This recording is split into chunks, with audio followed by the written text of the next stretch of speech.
And who do you guys, oh, here's Das, who is this secret personality. It's nice to have you here. You're welcome to come off of mute or video if you choose. But maybe we'll start recording and we'll get into some reading. Yeah, I just started the recording, so hopefully, actually I should first thing. Yes, so we're now making you co-host. Lovely, thank you. Power of attorney then. Yeah. Great, I'm recording now. Lovely, so everybody has their PDFs of the Search for Sri Krishna? Yeah.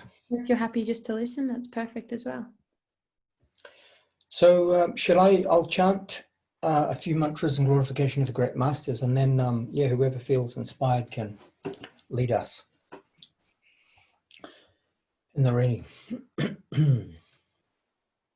Om Maganatamandasya Gananjana Shalakaya Chakshuan Malatam Jaina Tasmai Sri Gurave Namaha Gavavashtasapurukam Guru Ganara Shishya Sambhushitam Chanchi Chanchi Smashtavena Nipunam Shirupapatanugam Govinda Vidam Udvalam Varatunam Bhaktan Vitam Shandaram Bandevashvagaran Chidivya Bhagavat Premnohi Bichapadam Devam Devitanam Sutandavananam Balakichalanchitam Sangrananda Param Sarakavananam Bharaktivatam Buddhim Shri Siddhantaninam Subhaktalasitam Sarasvatanam Varam Vandetam Shaparam Marekasanam Shishvaram Sridharam Namam Vishnu Padaya Krishna Prastaya Bhutale Swami Shri Bhaktivedanta Prabhupadaya Te Namaha Guru Vagnam Shirashidricha Shakti Vaishya Hare Krishna Te Mantuna Prasita Prachatarane Visvachara Pavayar Devakananamurtaye Shri Bhagavata Madhuya Gitagana Pradane Gora Shirupashiranta Sharasvanina Shevane Radha Krishna Baramboja Brangaya Gurave Namaha Jaya Sri Krishna Chaitanya Prabhu Nityananda Shri Advaita Gadadha Sivasri Gaura Bhakta Vrinda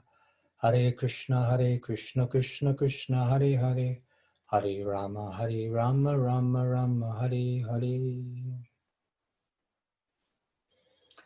Jai. So they were prayers and glorification of Srila Govinda Maharaj, Srila Sridhar Maharaj, and Srila Swami Maharaj Prabhupada. So customary always the knowledge is descending from Krishna through a disciplic succession, and then to guru disciple.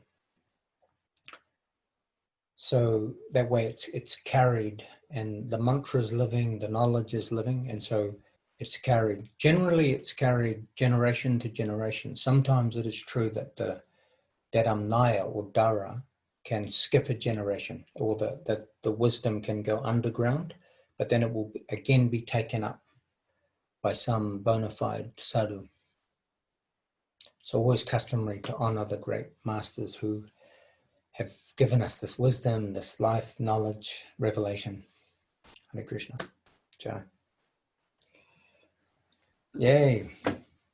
It's been a while since we've had the pleasure of hearing you read, and do you feel up to it today? Yes, sure. I'm just trying to look for the page we're on. Cool. Where I left off on the PDF is 149, Service of the Holy Name.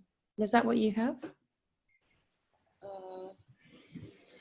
I have to reopen it, so I'm just scrolling down to it. I sent it there as a message in the chat if you need if you haven't downloaded. No. Got it. Yeah. Service of the Holy Name. So this is a conversation between a student and Sridhar Maharaj, or just a small conversation, yeah? So the student says, I have one question about chanting the Hare Krishna mantra on Veds, which is the Jap Mala. My spiritual master has given me many preaching duties. So sometimes when I'm trying to concentrate on my Jap Mala, instead of hearing the holy name, I think of all these different duties I have to do. So Maharaj Ji says, Srila Bhakti Siddhanta Saraswati Thakur emphasized that Kirtan means not only loudly singing the holy name, but preaching. Jiva Goswami has given a definition of Sankirtan. Bahubhir militva yat kirtanam tad eva shankaratnam. When many people come together and glorify the Supreme Lord Krishna, It is known as Sankirtan. Sri Chaitanya Mahaprabhu came and announced Sankirtan. In this age of Kali, if the holy name is chanted congregationally, the combined efforts will be fruitful. Sango Sakti Kalau Yuge, together. There is the difference between the preaching mission of Srila Bhakti Siddhanta Saraswati Thakur and the so-called bhajan of the Sahajiyas or the imitationists. Once, one of our god brothers was the subject of our Guru Maharaja's stern remark. He was a man of good character, but his tendency was generally towards Nama Bhajan. He did not like to do any other service, but was only inclined to chant the name of Krishna on his beads. I was in charge of the Delhi temple at the time and was intimate with him. So I wrote to Prabhupada, if you permit, I would like to engage my god brother in some preaching work here in the Delhi temple. The letter that Prabhupada wrote is still here. He wrote me in this letter, if you can bring him there and make him help you in the work of preaching, then you will be doing the service of a real friend to him. I don't recognize that sitting in the jungle of Balihati, only chanting, counting beads, is Krishna Shilanam, the proper cultivation of Krishna consciousness. So do you see, one point is, there's often these two expressions, acha and pracha. So acha is one's own cultivation for the development of awakening in transcendence, in bhakti, God consciousness, Krishna consciousness. So achara is one's own practice, known as bhajana kriya.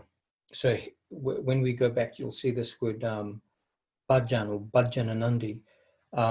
But the nature of Lord Chaitanya Mahaprabhu's conception was the audarya, which is the distribution. So the practice, your own cultivation, but then to distribute, to share with others by your example, so that others benefit.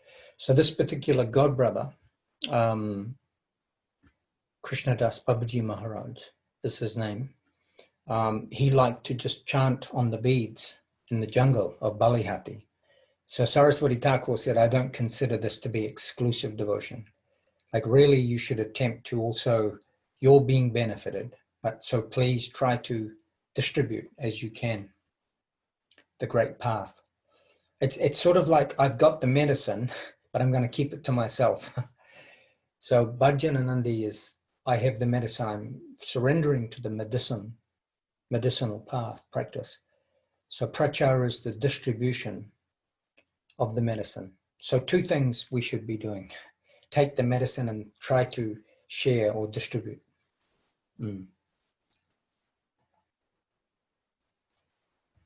Okay.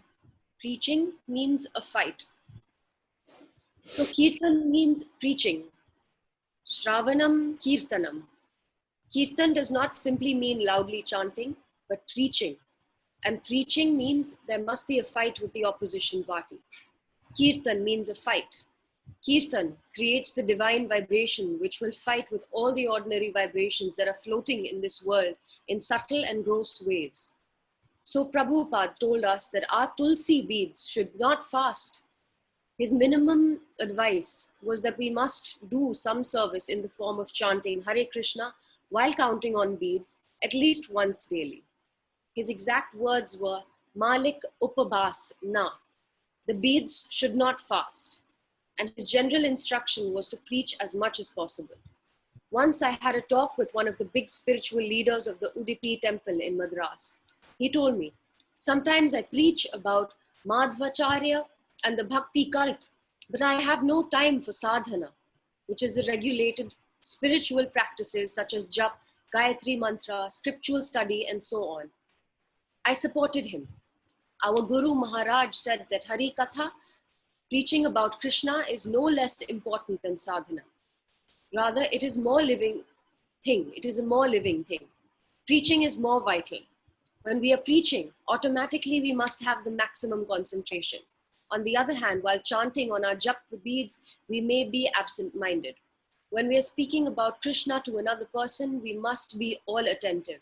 Otherwise, we cannot speak accurately. all our attention will automatically be concentrated when we talk about Krishna. And in writing about Krishna, accuracy is even more necessary than in speaking about Krishna. So writing is also kirtan. The cultivation of Krishna consciousness may even be more intense when we are engaged in writing about Krishna. So this Srila Sridhara Maharaj was speaking this to some leaders of the Western movement. They were in front of him. This has been transcribed. And I remember one specific sannyasi that was sitting there. He was quite taken back at how Srila Guru Maharaj said, writing is also kirtan, because that particular sannyasi was in the middle of attempting to write some books about the pastimes of Srila Prabhupada and his time in the mission. Because the focus, you see, like when you're in your own practice, you may sometimes be absent-minded. When you're speaking to another, you have to be attentive, how you're expressing about the bhakti path, bhakti cult. But when writing, the words are in black and white. Everything has to be very close and clear to the audience on behalf of the parampara. So even more intense. They say what you express once you put to writing, with your words you can deny, but once you've written, it's expressed. It's difficult to take the word back off the page. So in bhakti, yeah, so everything is coming into more concentration even through the writing. And interesting because the Shastra gurus, the gurus that write the Shastra, they're often in the most advanced position. Shastra gurus. So many gurus teach on behalf of the Shastra gurus. But when Shastra is written in text, then it's almost like Vedic, transcendental law.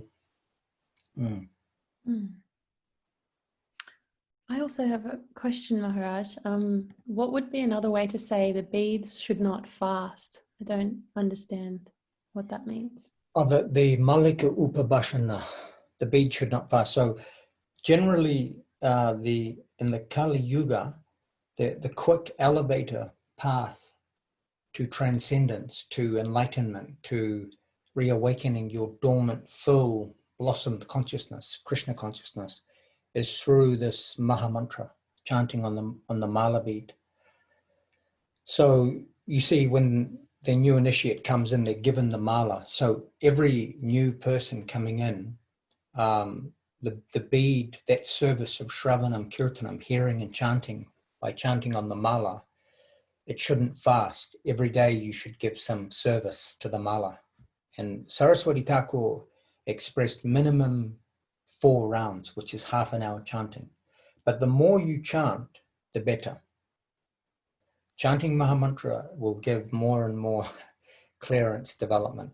You'll move from Namaparad, so the offensive chanting, to the clearing stage, and then to the perfected chanting.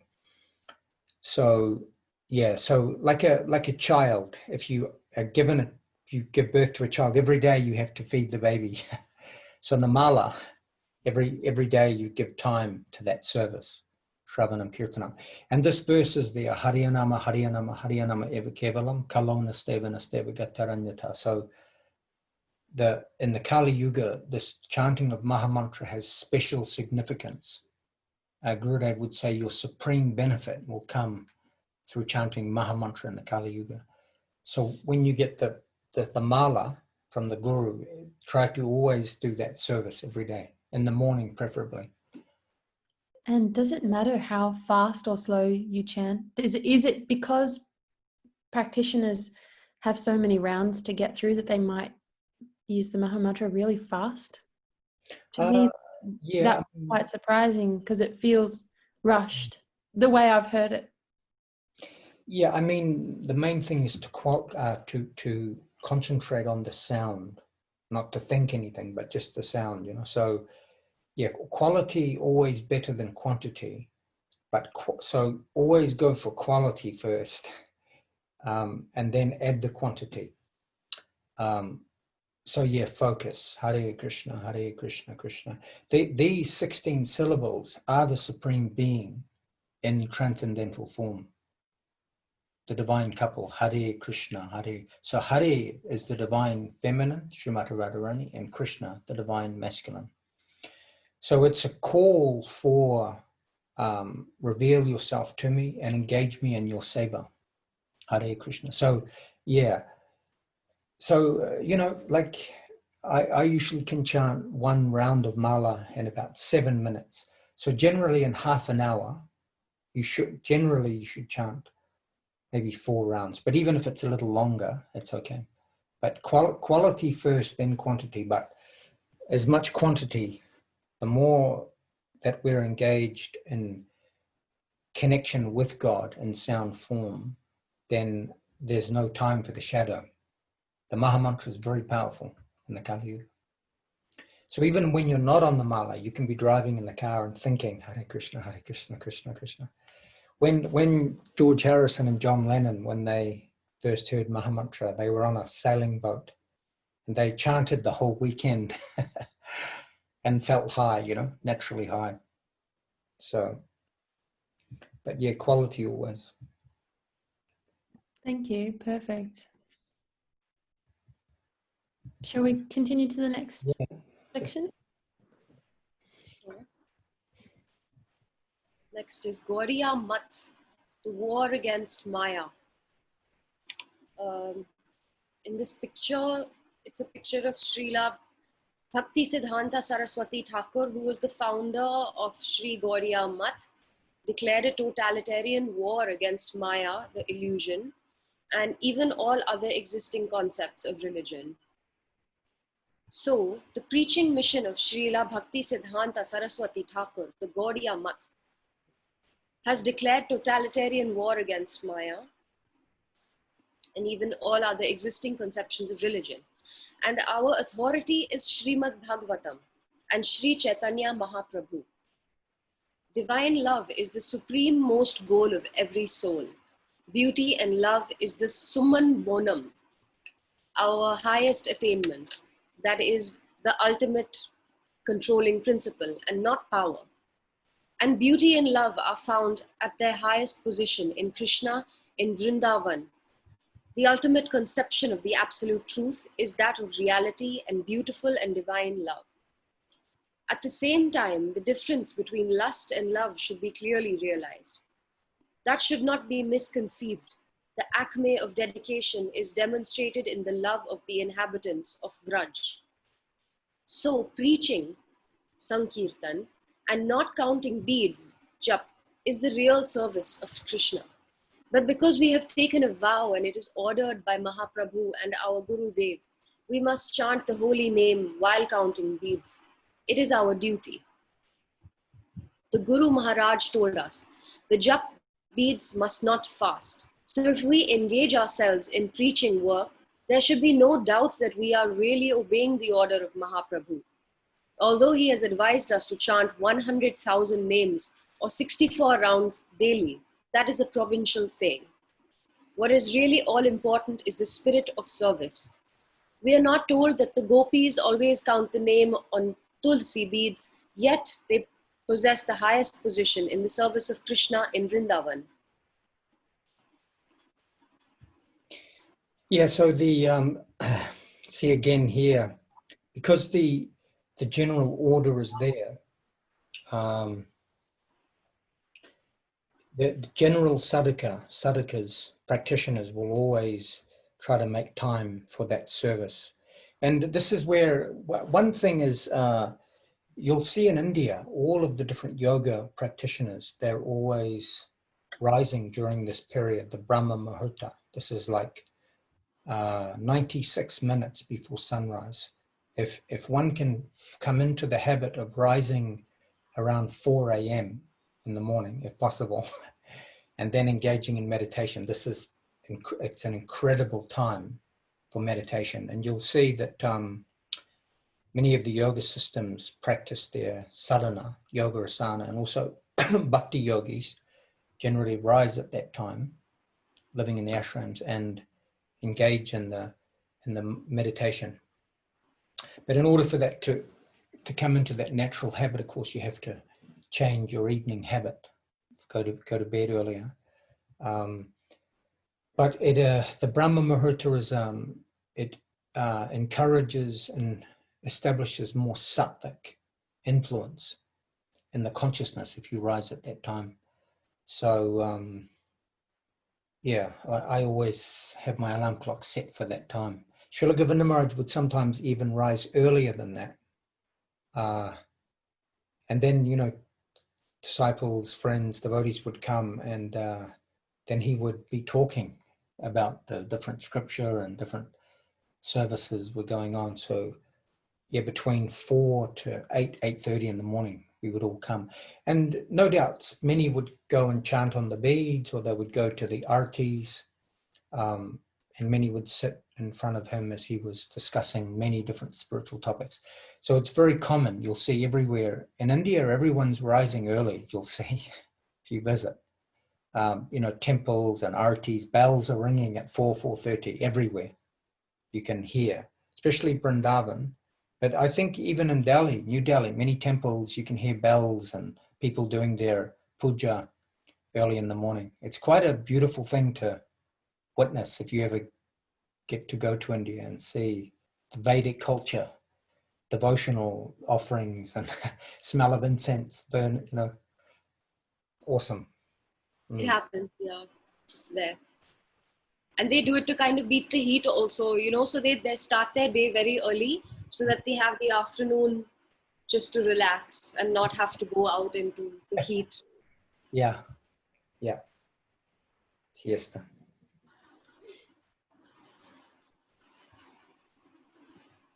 Francesca, do you feel like reading today at all?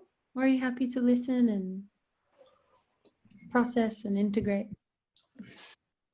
I don't know if I would be able to read this, to be honest with you, just because of pronunciation. Is it Hindi? Is the language? What's the language that that is mixed in there with the English? Mostly Sanskrit. Sanskrit. Some Bengali, Sanskrit mainly. Yeah, the names Nama, Jnana, Karma. But that's okay. Yeah, if you feel just to listen at some. We haven't hit many slokas as yet, but when the slokas start, that's when it can be a little overwhelming for newcomers. Well, I'm afraid I would make a mockery of the Sanskrit, but I'll listen and absorb, and then one day I promise I will. That's perfect.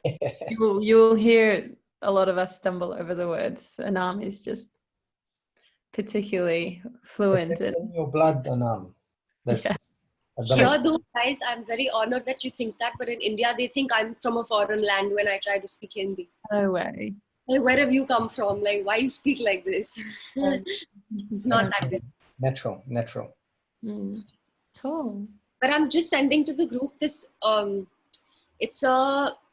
so the yoga Patanjali, which is originally like right after the Vedas and all were written, when they discovered yoga as a practice, it was the first guy, the first saint who ever penned it down, you know, like wrote.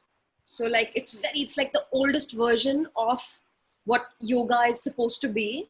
And it's got an English translation as well as, so you know how this language has these dots and dashes and all, so it teaches you how to read the pronunciation of those. So if you would like to go through that, then it's quite interesting. Thank you. Yeah. It's great. Awesome. Awesome. Well, it's resting upon you, Jenna. Yeah, I'd love to take the wheel. Vrindavan Express train. So Krishna Nam will help us greatly to go towards Vrindavan. Its importance is there.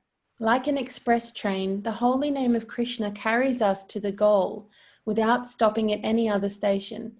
If we are chanting the name without any formal petition, without asking, give me this, give me that, it acts like a special train that will go to Vrindavan non-stop.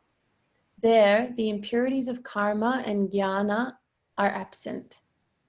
Could we get a translation on jnana, please, Maharaj?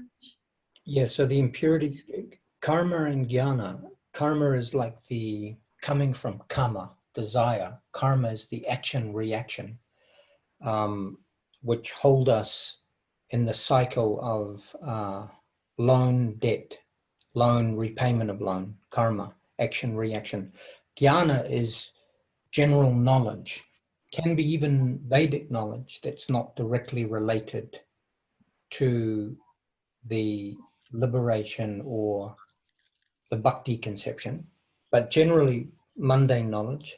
So they're considered impurities because they're bound within the subtle and gross system. But Divya Gyan, transcendental knowledge, is something different. So the Mahamantra, it acts like a special train. And the Mahamantra will also purify the connection with the karmic action and reaction, and the jnana, mundane knowledge, will dissolve. Okay. Action, reaction, karma will dissolve. So the Mahamantra is like an express train, special train to take us to Goloka. Okay. Narottam Das Thakur expresses Goloketa Premadan Harinam Sankirtan. The Mahamantra is descending from Goloka in the system of Parampara. So jnana, knowledge, mundane, general. Okay. Cool. Thank you. So in Vrindavan, the impurities of karma and jnana are absent.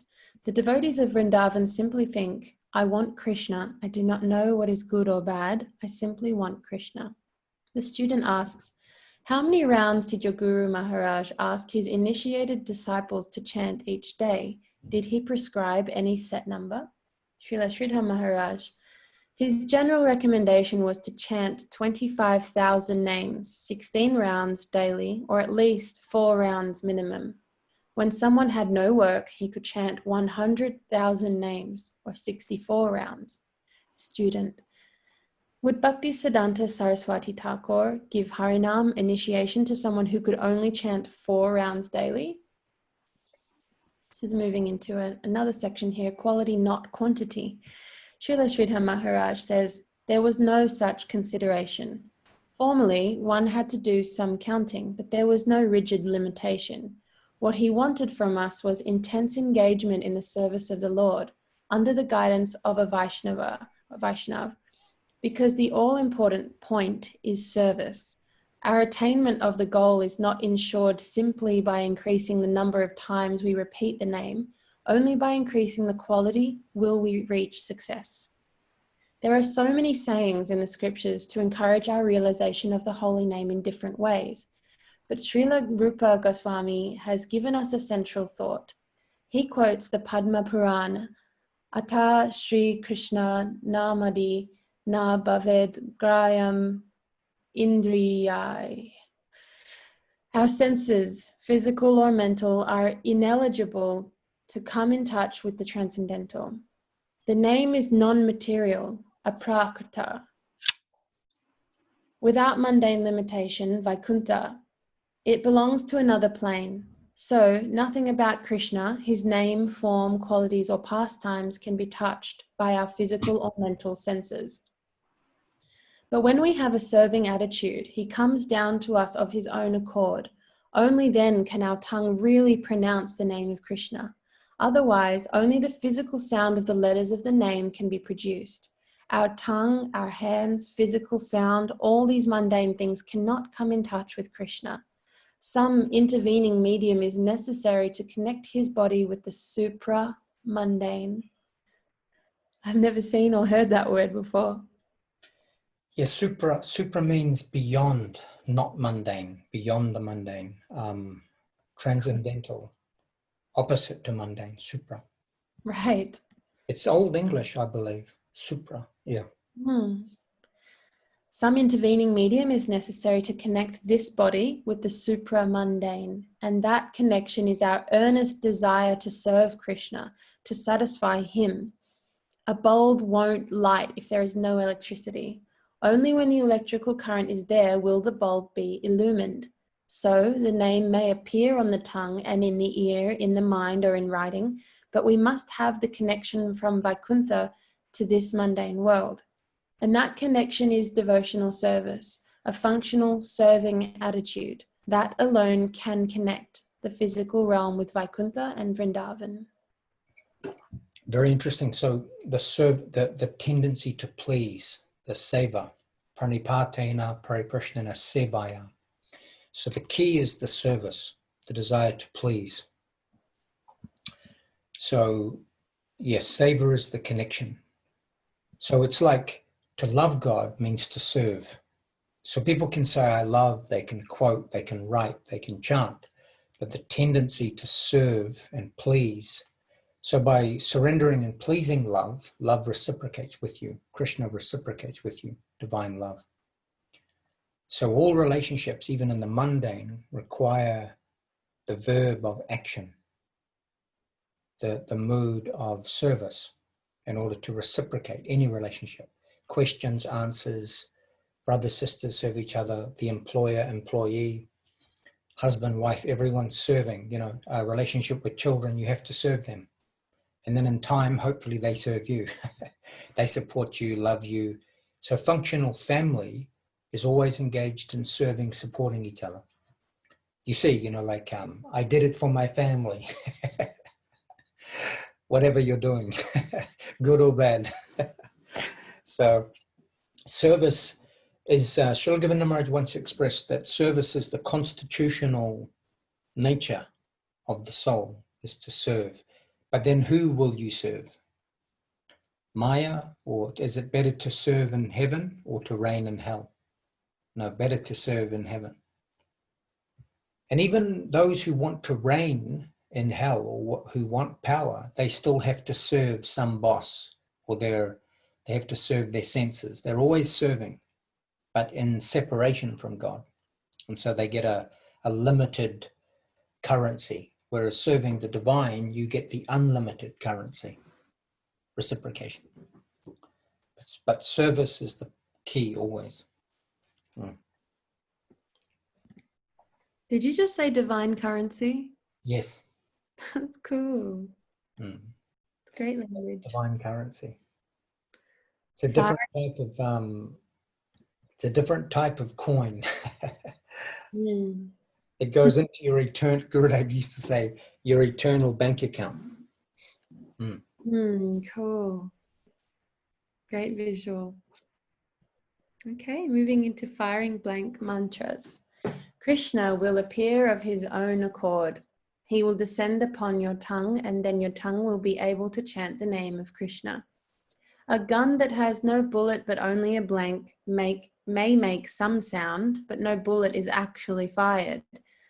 Similarly, chanting the name of Krishna without an attitude of service produces sound, but that is only tongue deep. It is like firing a gun with blanks instead of bullets. Our chanting of the holy name of Krishna must be surcharged with a serving temperament, the tendency to satisfy Krishna. Otherwise, the sound we produce is bogus. It is only an imitation or a permutation. The holy name cannot be experienced by our senses. It is supramental and transcendental. An ordinary sound of this mundane world cannot be the name of Krishna.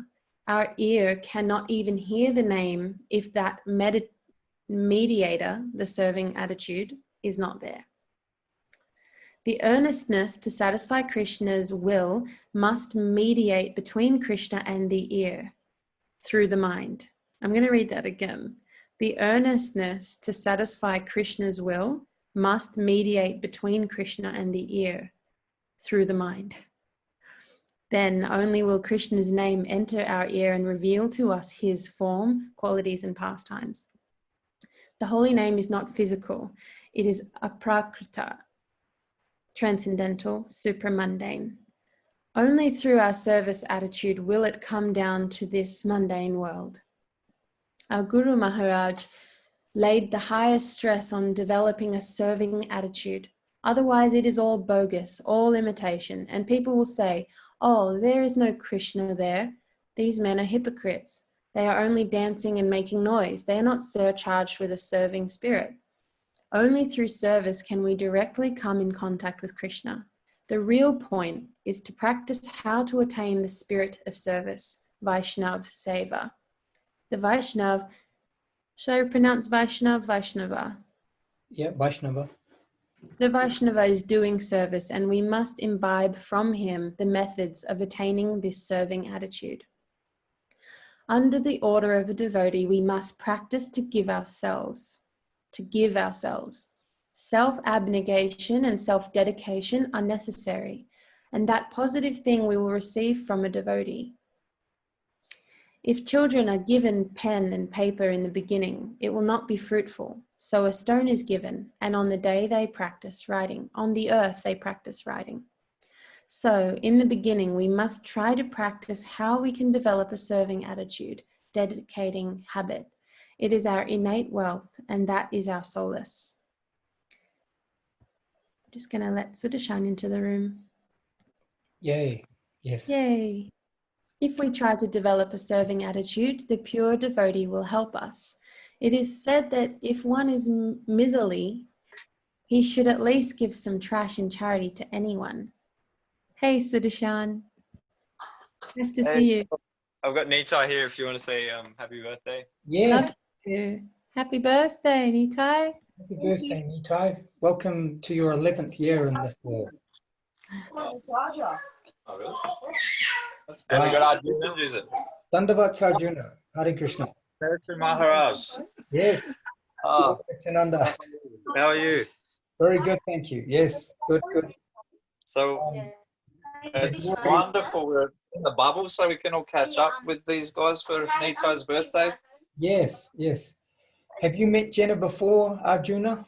No. Hi, nice to meet you. Francisco. Where? Hi, Arjuna. How do you do this? Hello. Dandavat. It's nice to meet you. Nice to meet you. Yeah, Thank all the way from Ballina. You're here. There's like 1,000 children. Hang on. Are you going to give us darshan of your baby? Oh, baby. Where is that baby? Baby. Yes. Hare Krishna. Who's that? Hare Krishna. Wait, Jet, just tell us. Yes. Just tell us if It's you gone like. shy. Tell us if you like this. And how is everyone? Yeah, good, good. We're doing a reading at the moment from Oh, yes. Church for Sri Krishna Reality, the Beautiful. And yeah, so like it's ongoing. We're up to page 158. So we're nearly 3/4 the way through. Yes. So through these book clubs, yeah. Oh, And beautiful. have you cut the cake yet? It's his birthday tomorrow. Oh, tomorrow. Yes. Oh, so you're just having a sort of. Yeah, well, we'll stay tonight so that everyone's sort of here for in the morning. Awesome, awesome. And how many people are in the book club? Oh, baby. It sort of depends on the week. At the moment, we started off, the American club is bigger, but we started off with 3 or 4. Now it's gradually. Yeah. Yeah, wonderful. Do you want to say hello? Hello, how are you? Dandavat. Should we let you go back to book club, Maharaj? We'll call tomorrow. Awesome. All right. Nice to see you, Arjuna. Nice to be able to say hi. Yeah. Yeah, so sweet. Children of the Lord. Okay, so sorry about a bit of not so flowing my reading right now, but we'll try. If we try to develop a serving attitude, the pure devotee will help us. It is said that if one is miserly, he should at least give some trash in charity to anyone. One says to a miser, at least give some ash to others and let your hands practice giving. So the serving spirit is a high thing. We must practice to give ourselves in the service of Krishna. We must not be afraid that we are not attaining the highest form of service in Nama Bhajan, the worship of the holy name. We should not think, why have I been asked to sweep the temple? Any ordinary man can do this. We must not be afraid of that. It is necessary for us to acquire a service attitude. self-giving, selflessness, and self-forgetfulness are required. It is said that Socrates is an example of self-forgetfulness and Jesus Christ is an example of self-sacrifice. And for what purpose? For the cause of the Supreme. And for that, we must have a positive connection with a devotee. Under his order, we will connect with the plane of service. Our energy may go to the transcendental plane only by his grace or mediation. So, our Guru Maharaj, Srila Bhaktisiddhanta Saraswati Thakur, laid 90% stress on developing a service attitude for preaching, and that should be our aim, whatever our position may be. Yeah, so a very, very critical point. It's the fundamental. So basically the whole structure, if you could say the path of bhakti is a big train or it's a big truck or a ship, the diesel engines, in order for them to keep moving, you need the oil and the diesel. The diesel and the oil is the service. So without that serving tendency, it will ultimately become imitationism. So the tendency, it's like saying, yeah, I'm in a really loving relationship, but there's no service, there's no offerings, there's no act of your expression of love. Like they say, to love is to serve. So, and the word love is also a verb, it's a doing word. So our expression of love is picking flowers and cooking and supporting the object of your love. So Krishna, the Supreme Being, is the connection is through the service. But you'll see that any relationship, mundane or transcendental, requires service. But one brings a unlimited result and a high result, and the other will bring a limited reactionary result. So the reaction in the transcendental is your love increases. The reaction in the mundane is you'll be thrown further into debt. Because remember, in the mundane, you're not viewing it as the property of the higher. You're taking it on loan, and that's karma. So very interesting. Serving the higher liberates you, serving the lower will bind you. It's that black and white in that sense. So how do you adjust everything to make everything liberate you? Add Krishna. View everything from the perspective of reality. So you're a part and parcel of reality. Others are part and parcels of reality. So as soon as you add reality, everything will become real. But if you stay within the construct of I, me, mine, and you go into the power play construct, then you can do that, you can choose that, but it's all recorded as debt. So it's all on loan, and hence karma. So when everything is offered back to the center, everything is in harmony. When it's taken for one's own selfish purpose, it will create action, reaction, the law of the universal. So service to the, and we saw also that the great masters, those who served deeply or who were very sort of active in the service to practice, they often got promotion, but not only from the perspective of the institution or the group, but their consciousness becomes, your consciousness, our consciousness will be transformed through the seva. So it's like this, the divine prescription is given, Mahamantra, book clubs, prasadam, associate with the Vaishnavas. As you take that and follow that prescription nicely, by serving the prescription, you get the promotion. The promotion is you become healed, you come into harmony. So you can actually practically come into that experience on the path. So there's a life that we have before taking the prescription of bhakti, the life before and the life while we're taking the prescription, following the prescription.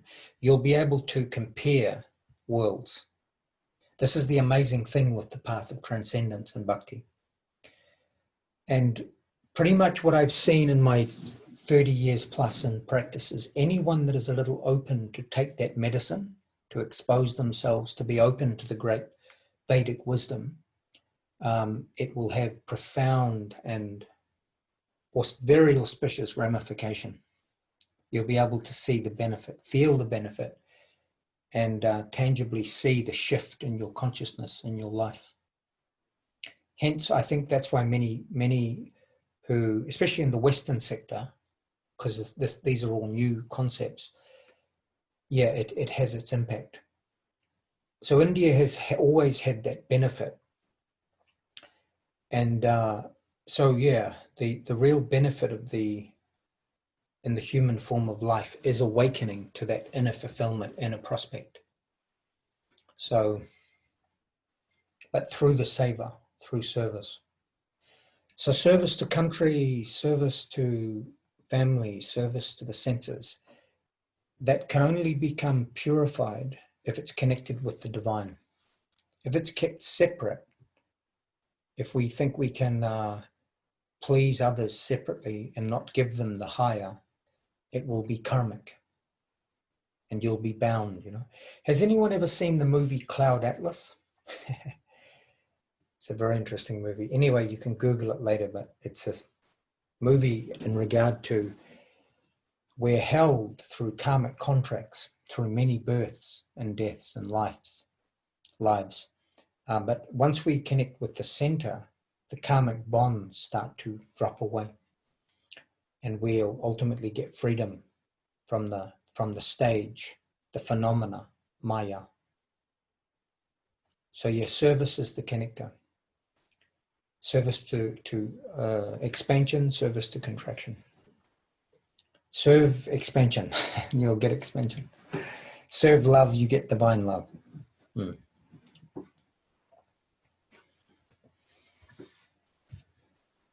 Thank you, Maharaj. Awesome. Shall I pass the torch, or are we okay to move forward?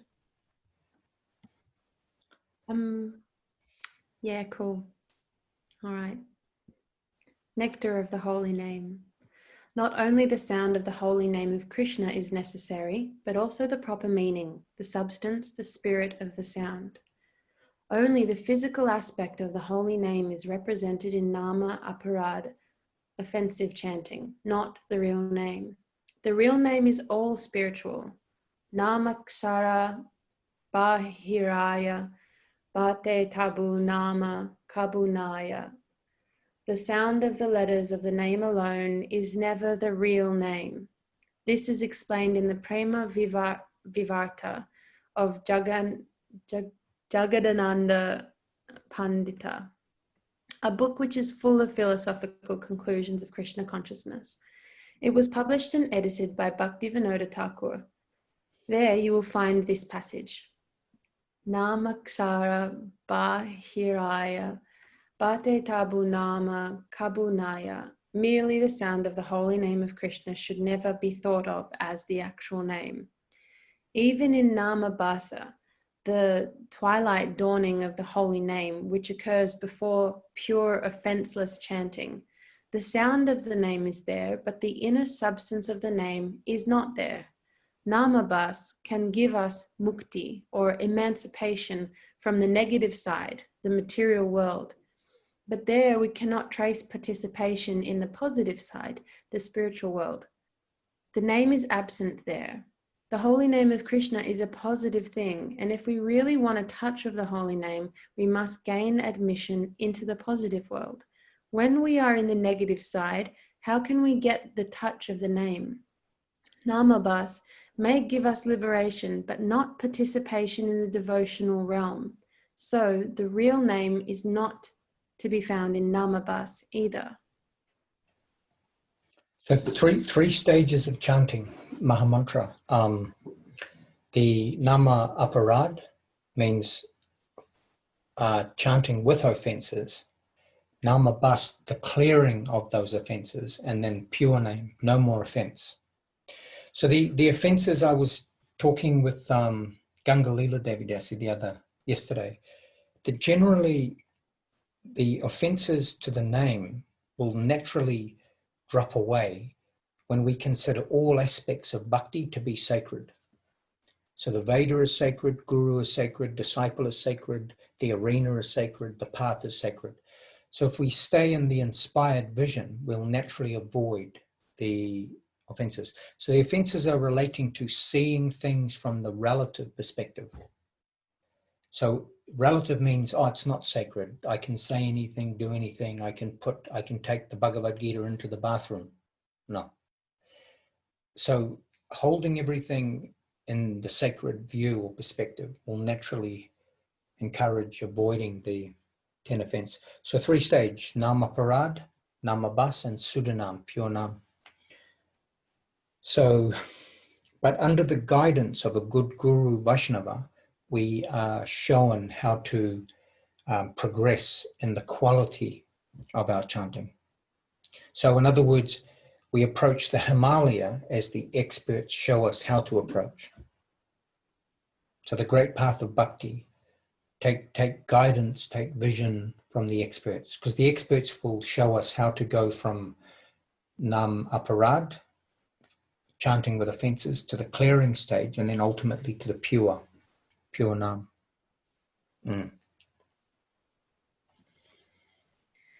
Maharaj, in this next section, can I please ask you to Sure. read this up?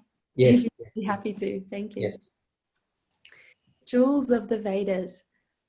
Only a particular group of liberated souls worship the holy name, not everyone. Srila Rupa Goswami has written in his Namastakam. Nikila Shruti Mauli Ratnamala Yuti Nirajit Pada Pangacha Pankajanta Ai Mukta Kulir Upasyamanam Paritashtvam Harinama Sham Shrayami. Thank you. O holy name, the tips of the toes of your lotus feet are eternally worshipped by the glowing effulgence radiating from the gemmed chapters of the Upanishads, the crest jewels of the Vedas. You are eternally adored and chanted by great liberated souls like Narada and Sukadeva Goswami. O Harinam, clearing myself of all offenses, I take complete shelter of you. Rupa Goswami says that so many liberated souls worship the holy name of Krishna, offering their respects from all sides. He explains that the greatness of the holy name may not be found in the ordinary scriptures, but if you study all of them as a whole, you will find the very spirit of the holy name. Ordinary people may not find this in their study, but there are those who can collect the real substance, the real purpose from those vast writings, and detect the greatness of the holy name as the whole purpose of all the main Vedic scriptures. Wow. So it's considered this Maha Mantra in the Kali Yuga is the elevator process. It's that God himself, Lord Chaitanya, has come directly to distribute Maha Mantra. But Maha Mantra chanted and worshipped and practiced under the guidance of the proper lineage. So like the quality, the sound, living mantra passed from guru disciple. Many are chanting Maha Mantra, but their understanding of Maha Mantra may be different. Or they may be chanting Maha Mantra, but they're not guided properly to avoid the offense. They may be chanting Maha Mantra to attract like a musician, and there may not be so much the mood of service there. It may be attached with some mundane acquisition or desire. So the Maha Mantra is given, but then it's you chant under the proper guidance of approach. And many things come to help support, so that the Veda, the knowledge, the path, the practice, and the mood, and also the mood. So very interesting. When chanting Maha Mantra, there are 3 things that are required: humility, tolerance, giving honor to others as well, in order to have that awakenment into what is Maha Mantra, Krishna, love. Yeah, so many things have to be quantified or qualified in us in order to approach. This is why, like, we have the literature, the books, but it requires the living gurus, teachers, students, the system, the parampara, the ashram, the deity, the Vedic lifestyle to support all aspects of the awakenment. Wonderful. Shall we continue? Yes. Jungle of sounds. The principal codes in the Shruti, the Vedas, are giving hints about the holy name of Krishna. Shruti means shabda, that which can be grasped by the ear, the sound form of the revealed truth which has descended from above. That's gorgeous. The Vedas naturally tell us that we can approach the supreme reality only through sound. Otherwise, they would be suicidal. They would be suicidal? Who's that referring to? So if you see Shruti means shabda, that which can be grasped by the ear, the sound form of the revealed truth which is descended from above. The Vedas naturally tell us that we can approach the supreme reality only through sound. So the Vedas are sound, and they're saying you approach reality through sound. And so he's saying without that transcendental sound, it's self-deprecating. There's no life. It would be suicidal, which means the opposite of life, the opposite of transcendence. So sometimes the word suicide is used from the Vedic perspective as self-death. So to avoid spiritual awakening is considered a type of death, spiritual death. Oh. Wow. If they do not say that by sound only we will attain the truth, then what is the necessity of the Vedas, which are only embodied sounds? Yeah, because the Vedas are sounds promoting another sound, Krishna. So, yeah. Wow. So if we can trace their real characteristics, we shall find that the principal Vedas say that by the cultivation of sound, we can attain the Lord. So we can come to understand this only through sound. Shabda pramana. Shabda pranaman. Oh my gosh, pranaman. Praman. Oh my gosh, so sorry. Pramanam. Gotcha. Thanks. Sound alone can deliver reality. See, so very interesting. So the source of that sound, Mahamantra, is coming from reality. So this is why the Mahamantra it's the sound Hare Krishna, Krishna Krishna, Hare Hare, Hare Rama, Rama Rama, Hare Hare, hasn't been born from inside the matrix. It's not from within the mundane realm. This is why it's considered mantra. It's descending from the eternal realm into the material system. Mantra.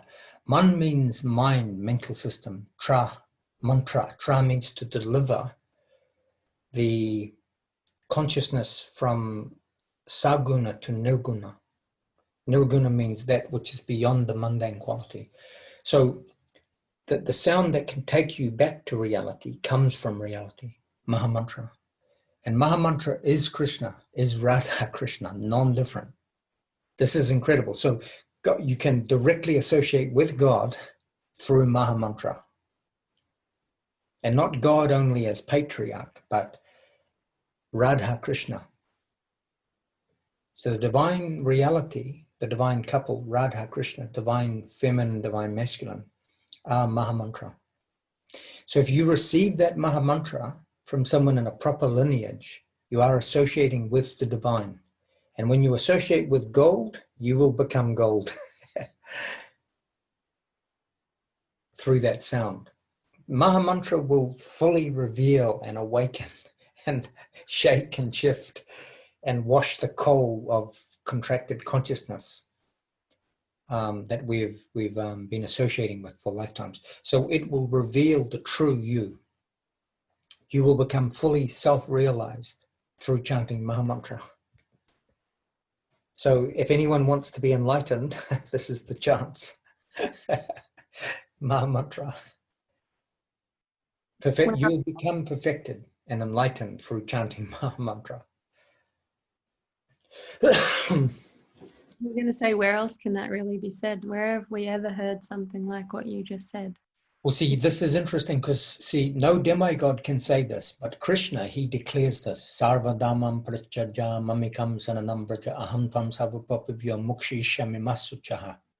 I, Krishna, I'll deliver you from all coal, from the matrix, and I will give you freedom and freedom from reaction, and you'll come back to me, to the realm of reality. So Krishna can come and he claims, no, everything is my property. I'm creator, I'm the supreme. So this Maha Mantra, which is non-different from me, I'm giving this through my agents. It enters into the material system, and whoever chants Maha Mantra will be rescued from the matrix and will be returned back to the realm of reality. Galoka, Vaikuntha, spiritual sky. Many destinations in the spiritual sky also. Sitaram, Lakshman, Hanuman, the realm of Ayodhya, Vaikuntha, Lakshmi Narayan.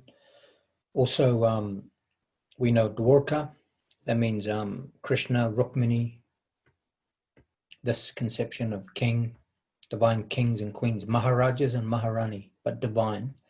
But Goloka is the realm, the highest aspect in the spiritual sky, that where all relationship are found, but especially the Madhura Lila, love of beloved. So what exists here exists there, but perfectly. And one thing just to take into context, the majority of all manifested entity, majority exists there. We are a small minority. We are considered like prisoners in a matrix. And it's not our natural position to be here, actually. Our real constitutional position is Jiveras Rupera Krishnaya Nichadas, to be as eternal servants of Krishna in the upper. So this birth, death, sansar, you know, sansaradavan nalalita loka tranayakarunyaka naganatpam praptasya kalyana gunanavasya vande goro sri charanaravidam. Sansar is not natural for us. Birth, death, old age, disease. We're eternal living entity. We should be there with Krishna and love. And love with Krishna and love with each other in the divine romance. So Krishna is coming and saying, come back. Why are you wandering this Maya Jagat? Mayak Jagat means this Brahmanda, this universe. Come back to the party, to the eternal. Come back to the place where every word is a song, every movement is a dance, and every day is a transcendental festival. This is Goloka. So Krishna, the all-attractive one, attracting us back. So Krishna is saying, Anam, come back. Jenna, come back. Dale, come back. Francisco, come back. Keshav Maharaj, come back. You can come. Please take seriously this chanting, this practice. You'll see, you'll advance. You will definitely advance. You will learn many things, become awakened to many things, subtle and gross. Even the nature of the Maya, you will get insight to everything. Chincha Samashta Veda, conceivable and inconceivable wisdom will be revealed to that soul. Yashadivi para bhaktiri tadivi tatagaru tashati katatihiyata prakashanti mahatmanaha. And to those great souls who have implicit faith in Guru, Gauranga, all Vedic wisdom automatically revealed from within. So this is also not learning like scholar, like university. This wisdom is within all of us. But it will be uncovered through Mahamantra, through grace of Guru, through Veda. Very exciting. The soul adventurer, the adventure in divine consciousness.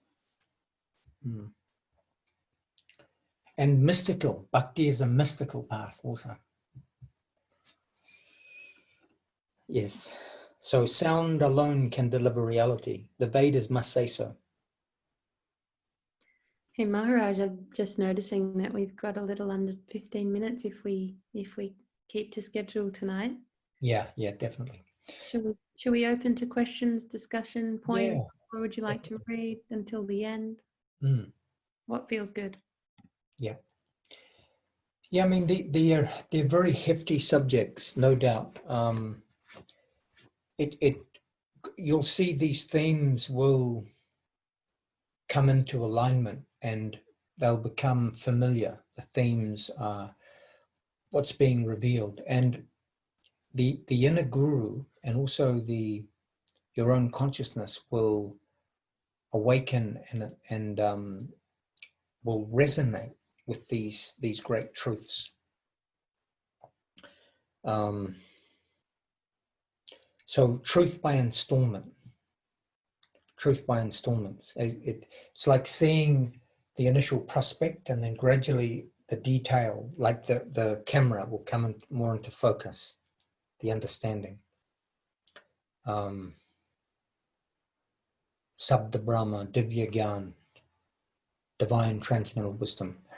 So in the beginning it's general, in some awareness, some understanding, then you begin to tuned, like gradual attunement, and then fine attunement, and then finest attunement. It will come. So in the beginning, you see like the adjustment to diet, the adjustment to seeing everything from the divine perspective, like, you know, like even namaste, pranam, all of this is a education and the awareness that all beings are sacred. You are sacred. You're connected with the sacred. So it's so tuning, and then you become more tuned to love. Love is wanting to tune us in. Yeah. So like in the 60s, what did they say? They said, turn on, tune in, drop out. So turn on the prospect to awaken, to enlightenment, to love, to these high prospects. And tune in. The guru, the Vedas will help you to tune in to that great awareness. Your intelligence, your brain will be put to good use for enlightenment. And then you'll drop out of the old cycles that are holding you in the lower nature, the suffering nature, bondage nature. See, without this wisdom, we are sort of pretty much our own enemy, because we are wandering lost in the matrix, without proper wisdom, we're making perhaps not such good, not very informed choices. We're in different levels of covering or ignorance. But love comes to break the ignorance. And by surrendering to love, love shows the way. Love drives the bus. Krishna shows everything to us, the Veda, Bhagavad Purana. So ignorance is there because our separation from the divine, we've been covered. So this is sort of the coal through Mahamantra. The Veda washes away the coal and reveals your true potential, your real identity. And trusting in that process is in the same way like when you're hungry, someone offers you some beautiful vegan food and a vegetarian burger, and you know, you start to take that, honor that prasadam, and then you fill up, you get nourished. So bhakti it's not a philosophy to sit in the chair and meditate upon it. It becomes a real, tangible, living experience. And so you tend to want to go deeper, deeper, deeper. You begin to feel, yes, I'm feeling something otherworldly, high. And if that's coming in the beginning, imagine what's coming in 5 years, and 10 years, and 20, 30 years. So it's a great mystical adventure in consciousness. So we're aspiring transcendentalists. And the feelings you'll come, like Gurudev used to say, what's coming in your future is so bright. You have bright prospects, all of us, because we're open to love, Krishna, to that great truth. The great mystics, yogis, masters spoke about this over eons of time, and they're inviting us, you know, come into this great thing. And for Anam in New Delhi, this is everywhere. This wisdom, on some level, it's still in the DNA. It's in the air. It's you know, no doubt the West has influenced India to some degree, but Gurudev said the Vedic culture will never be broken in India because the faith and the ancient teachings, the Veda, are very deep and strong. So yeah, the world has this chance. No doubt it was hidden and it remained in the East, but now it's coming to the West. If the East and the Eastern wisdom, the knowledge of the ancients, can be brought to the West, then it will be the perfect harmony. The material progression will be there in harmony with the spiritual progression. Then we can use the technology to advance, but consciousness must advance. Otherwise, the product of science, like we read in previous chapters, can bring us to war, nuclear war. It can be used for lower thing, control, false construct. So Veda wants to awaken us to utilize the intelligence and science for good things, progression, harmony.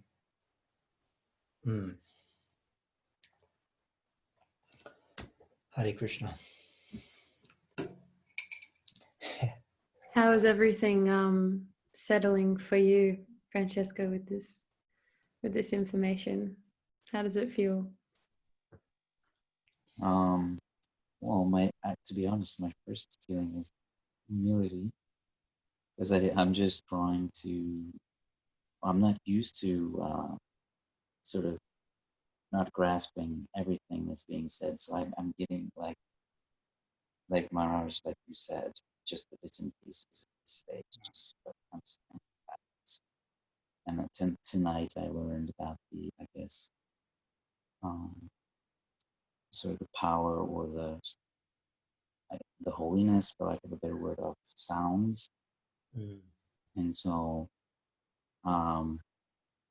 yeah, and so, I don't know where everyone else is in this group. As you guys know, I was in this meeting, but I know nothing about. This is 100% brand new for me. So, just sort of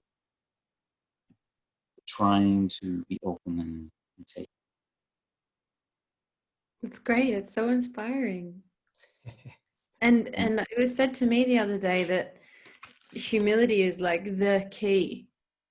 Let me just pull up this gorgeous quote. My friend Chintamani, who introduced me to Bhakti and Keshava Maharaj, she said this to me the other day. Our humility is what allows transcendental knowledge to seek after us. You know how they say, what you seek seeks you. It's so cool to think that we're not here by our choice. Of course, it feels like a choice, but really it's choosing us it's revealing itself to us. So cool that humility is the key to that. So that's great. It's so nice to hear that he has your first response. It's true. It's the to be a little open to what the great wisdom is trying to. This has happened over eons. This great wisdom has been revealed to many, to a small group, to many thousands, hundreds of thousands even. According to Vedic cosmology and timeline, this entire planet has been under Vedic rule previously, under Yudhisthira Maharaj, under Bharat Maharaj, Bharatvarsh. So it's that many, we are wandering through many systems, planes, realms, planets, in search of our home, in search of quality of life, love, security, but it's found in the golden state. It's found in the enlightened state. So, yeah, the great wisdom, knowledge teachers are bringing us back to our true nature, real nature, spiritual nature. So who are you? Brahmashishnasha, inquiry into the supreme, and who am I? Brahmashishnasha. This is the Bhagavat Purana. Means who am I and who is the creator? Like what moves the sun, the ocean? Why is there death? Why is there old age? Those ancient deep questions, the Veda, the ancient wisdom will answer and give us awareness of. But yeah, by installment, gradually. But it is true that we are all here because we are all showing some humility to the great masters of old. And they're like, I'm instrument, so this is not my knowledge. Even though it's within us, they're there to activate it and to uncover what lies within us. So the great teachers are revealing to us our own inner wealth, which has remained hidden for many, many lifetimes. So this is why it's not conversion, but an awakening. And so when these great mystics and yogis see us awakening, these great masters, they're so happy because now they're seeing that we are also coming into this great potential of who and what we are. So they're living in that, happy and free, and wanting to see us happy and free. We're a multi-dimensional entity. We can live many worlds, but we have an original place with Krishna, with the Supreme. So we're all space men and women. We're cosmonauts traveling many realms, higher, middle, lower, Brahman, Viraj, Maheshdam, also many places. But once you return to Vaikuntha, Galoka, after having achieved that spiritual sky, you'll never return to the mundane universe. You'll be forever liberated. Brahma Bhuta Prashanatmana Sochatina Kamshiti, the Brahma Bhuta platform will be attained. Enlightened, spiritually liberated, Muktan Jiva. But more than that, you'll be established in relationship with God, Divinity, Krishna. And an amazing path, because you're not alone. Like in previous ages, we would be in the cave meditating on us by ourselves. But here we're mixing with yogi and yoginis. We can assist and support each other holistically in that awakening. In community, we can be in the world, but our destination is beyond the world. So we assist holistically, emotional, physically, financial. It's perfect. Veda is giving us the ultimate friendships, food, everything, knowledge, destination, and destination afterlife also. High destination. So the great, mystics, great Vedic masters wanted to establish divine utopia. And they said it's possible. It's possible. So much so that if a certain percentage of human on this planet awaken, the demigods from the higher planetary system will also mix again with us.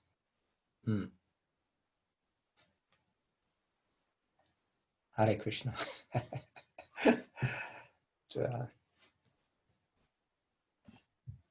Another beautiful, heart-expanding share, Maharaj. Thank you.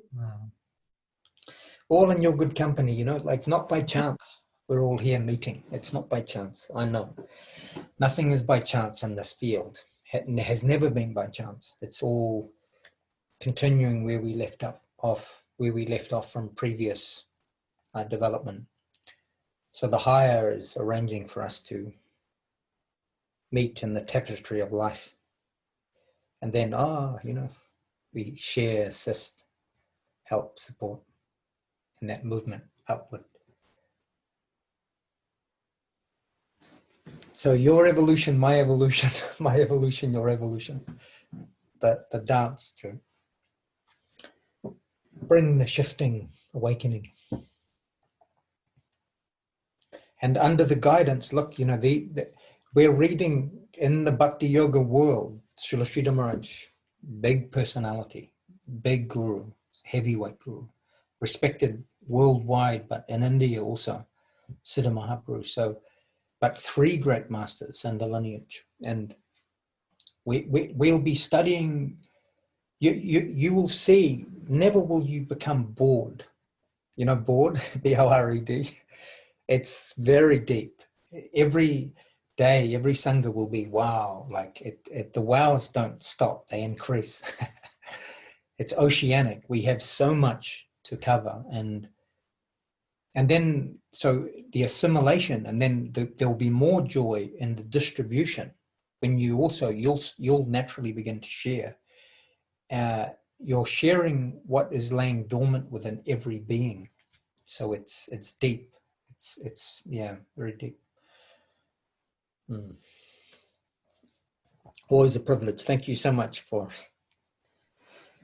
you know, coming and sharing. And this last hour and a half, we're connecting with very deep things. Thank you for your guidance, Maharaj. Yay, Hare Krishna.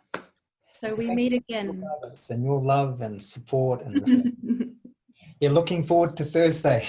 Yes. So, Dale, and So we'll be resuming the Bhagavad Gita, which we started last Thursday when we met you, Francesco. So it'll be very exciting. And yeah, so we will be putting up recordings of previous classes that we've done. So yeah, just wait. Yeah, Jenna and I, we're organizing to get everything up, and yeah, for people to reflect and study on at later times. So we'll have a beautiful evening, folks, and always a pleasure. Lots of hugs, affection, love and devotion. Oh, Hare Krishna. Dandavats. Thank you. Dandavats. Nice to be with you. So nice to be with you. Mhm.